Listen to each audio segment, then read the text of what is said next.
Hello everyone, in today's video I will show you how to withdraw Bitcoin from Kraken to another wallet. So first open your Kraken app and log in into your account. After that, go and tap Portfolio at the bottom.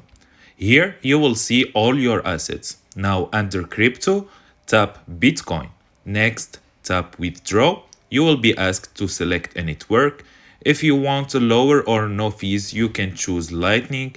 Just paste or scan the Lightning invoice to make sure it is correct. If you're using the Bitcoin network, select Bitcoin instead. Now enter the amount you want to withdraw. For example, you can enter 1 USD dollar.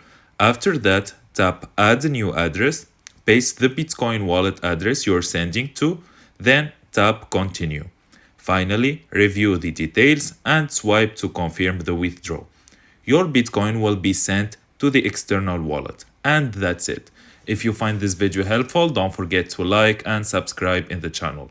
Thank you for watching.